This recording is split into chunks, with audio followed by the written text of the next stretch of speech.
Welcome to this explainer. Today we're diving deep into the 130-year evolution of the world's largest healthcare company, Johnson & Johnson. Odds are you've got something made by them sitting in your bathroom right now. But the corporate journey behind those household names? It's absolutely wild. To kick things off, I want you to ponder a seemingly random question. What do 19th century train workers, a bottle of baby powder, and a modern single-shot COVID vaccine actually have in common? Seriously, think about it for a second. Well, the answer is the fascinating, massively successful, and, let's be honest, sometimes highly complex history of Johnson & Johnson. Okay, let's map out our journey. We're going to cover 3 brothers, 1 vision, stocking the medicine cabinet, the pharmaceutical pivot, Credo and controversies, and finally, the modern behemoth. So starting with Section 1, 3 brothers, 1 vision, the 1886 startup. We are traveling way back to the late 19th century. Picture this. It's a tiny 14-person startup operating out of a single building in New Brunswick, New Jersey. And it was founded by 3 pretty forward-thinking siblings.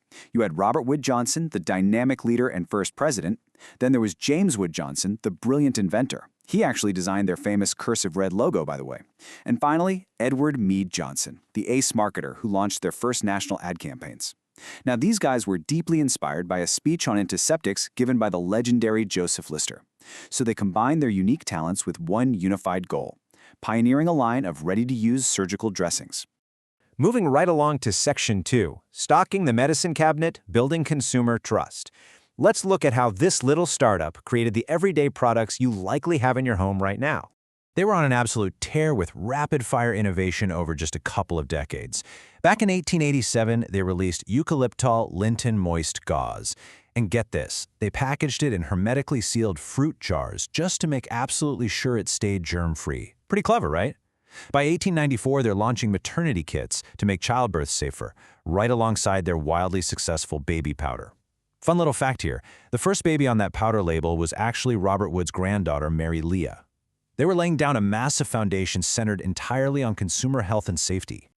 Now, the origin story of the first aid kit is fascinating because it perfectly bridges a real human problem with commercial innovation. In 1888, Robert Wood Johnson was vacationing, riding the Denver and Rio Grande Railroad. He ends up striking up a chance conversation with the railroad's chief surgeon and learns a pretty grim reality. Track workers out in these rural areas were frequently dying from severe injuries simply because they were too far from any medical facilities. Moved by this, Robert went and invented the very first commercial first aid kits. He packed them with sterile dressings and sutures specifically to save these workers' lives. Talk about a game changer. And building on that incredible momentum, the great ideas just kept coming from inside the house. In 1920, an employee named Earl Dixon had this novel aha moment. He thought, why not combine 2 of our existing products, surgical tape and aseptic gauze, to make ready-made bandages? James Wood Johnson immediately saw the genius in it, gave it the green light, and boom, in 1921, the iconic Band-Aid brand adhesive bandage hit the market. To put that success into perspective, they've produced over 100 billion of them to date. That is a lot of bandages. All right, on to Section 3, the pharmaceutical pivot, expanding the footprint. As we move into the mid-20th century, they decided they didn't just want to be the kings of the medicine cabinet anymore.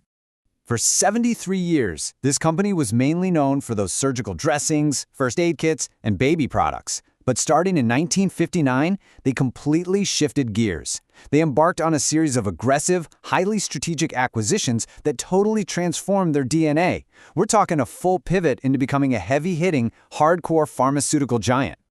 These massive global acquisitions supplied them with some absolute blockbuster prescription drugs. It kicked off in 1959 when they bought McNeil Laboratories, which brought them Tylenol, the very first prescription aspirin-free pain reliever for kids.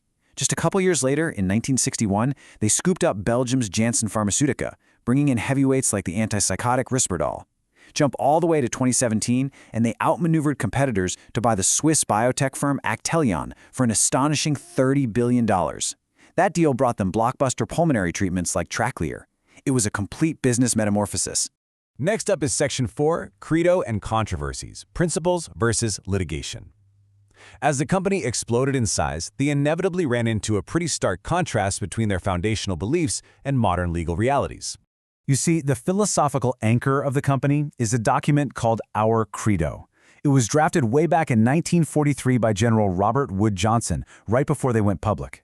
Its core belief that patients must always come first, ahead of any consideration of profits. It was a genuinely bold humanitarian vision, designed to serve as their North Star forever. But, objectively juxtaposed against that noble credo is this staggering number, $181 million. That's the settlement amount paid by the company in 2012 to 26 different U.S. states. Those states alleged that Johnson & Johnson had actually hidden information regarding the adverse effects of that antipsychotic medication we mentioned earlier, Risperdal. And if you thought $181 million was massive, take a look at this. In 2019, they were hit with another massive lawsuit tied to the exact same drug. This one initially resulted in an $8 billion damage order. Now, that amount was later reduced, but it paints a very clear picture of the immense financial scale and the inherent risk of litigation in today's pharmaceutical industry. In fact, today, the company is navigating billions of dollars in highly complex, ongoing lawsuits. We're talking claims that their marketing contributed to the U.S. opioid epidemic, alongside lawsuits alleging their famous talc products contain trace amounts of asbestos leading to cancer.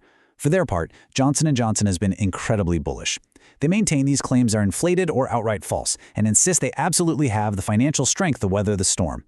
They've won some cases, they've lost others, and many are still tied up in lengthy appeals. It's just a reality of operating at this scale. Which brings us to Section 5, the modern behemoth, decoding J&J today. Let's step back and look at what the company actually is today, well beyond the controversies in the items in your medicine cabinet. Do you know they practically revolutionized modern cardiology? Seriously, back in 1994, they introduced the Pulmoz shot stent, the very first coronary stent used to keep blood vessels open. And through key acquisitions, they've expanded massively into treatments for HIV, AIDS, and tuberculosis. Today, they're even heavily invested in cutting-edge CAR-T cancer therapies. Their global footprint in research and development is, quite frankly, mind-boggling. It's that immense size and resource pool that allowed them to partner with the U.S. government to develop a single-shot COVID-19 vaccine during the pandemic. Now, while it did show lower efficacy in trials compared to some of its competitors, the fact that it was a single-shot dose with comparatively easy global storage requirements, that showcased exactly what a company of this sheer scale is capable of pulling off on a compressed global timeline. So, that brings us to our final thought. Today, Johnson & Johnson easily holds the crown as the largest pharmaceutical company in the world by revenue. But as they look to the future, navigating things like expiring patents, fierce generic competition, and incredibly complex multi-billion-dollar litigation, how are they going to balance that original 1886 humanitarian vision and their famous credo with the harsh reality of being a global financial behemoth? It's a truly fascinating question for a company that has literally shaped modern healthcare. Thanks for joining me on this explainer, and hey, keep asking the big questions.